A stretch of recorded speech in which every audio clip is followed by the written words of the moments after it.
When I was a little kid, some would say I was born in the golden age of gaming. This was the roaring 90s, an era where technology was always improving. During then, Sega and Nintendo was fighting to see who would get on top. There were either two sides, Nintendo or Sega.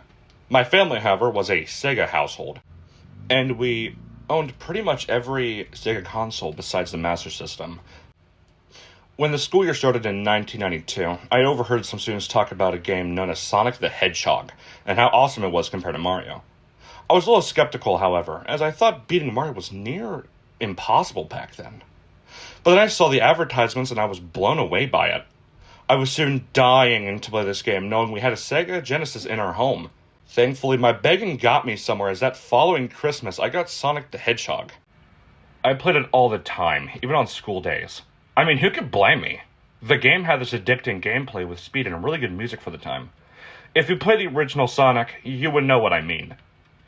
I played the game, even after finishing it, trying to go for the Chaos Emeralds, and just overall learning the layout of each zone. I was later disappointed by the ending, just having flowers added in when gathering all the emeralds.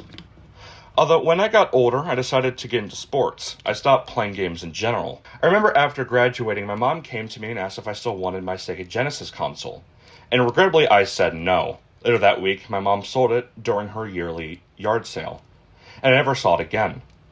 Even though the years have passed, I've been wanting to enter video games once again. Although I didn't care for modern gaming, I honestly preferred the old games. So after working my ass off, I was able to get enough money to buy a cheap bundle for the Sega Genesis. I had to wait for a good 2 weeks for it to arrive in the mail, and Jesus, it was the longest 2 weeks in my life. When I finally received the Sega Genesis bundle, I quickly opened it. I actually cut myself on accident when cutting the box. The bundle included, of course, Sonic the Hedgehog, the Michael Jackson game, and some racing game I couldn't really care about. Although I noticed something particular about the Sonic cartridge, though. It was seemingly heavy. At first, I assumed my mind was a little foggy, as it's been years since I've held a cartridge, and maybe they were this heavy? Though when I hold the MJ game, it was a day and night difference. Because of that, I had this urge to open it up and see what caused this. I decided not to, though, as I wasn't really used to opening things like this, and especially since the cartridge needed a specific kind of screwdriver I didn't own. When I eventually figured out how the hell I got this Genesis and television to work, I sat on the carpet, shoved the game in, and pressed play. Suddenly, the Genesis started to heat up fast and played a loud engine sound. I wasn't sure if it was from the game or the fact I actually never cleaned the console out, which I still personally think that still could be a part of the reason. When the game started, there was obvious lagging issues that shouldn't really happen on a console like this. When the Sega screen appeared, I was soon grinning like an idiot. Though my ears were assaulted, as the Sega startup was way more louder than it should be, and with the worst quality in sound. Then the infamous Sonic title screen appeared, and the really good jingle played. The nostalgia cut deep within me as I hummed the tune as well. I actually did notice something different here. There was a wall of text saying, "Press Start" button, which was never there in the original game. I'm still surprised how I even noticed this, as I hardly remember anything of the previous day.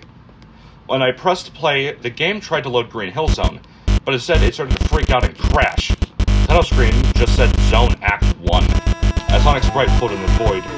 Green Hill's theme started a few times before stopping. During high school, I did binge watch a few video game glitches compilations, but I've never seen a glitch this violent before. The worst of all, a horrible high-pitched tone was blaring through constantly. The Sega Genesis was even louder, and I was really hoping I didn't buy a damaged console. I mean, I did spend a good $200 on this, and I really didn't want to put this thing in the trash by the end of that night.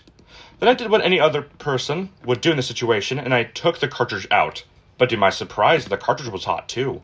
Not burning hot, but warm enough for me to notice. I blew under the cartridge and gave it a good clean with a console and isopropyl alcohol. I checked the listing of the console bundle and noticed that it was just gone now, and was replaced with an average 404 error message.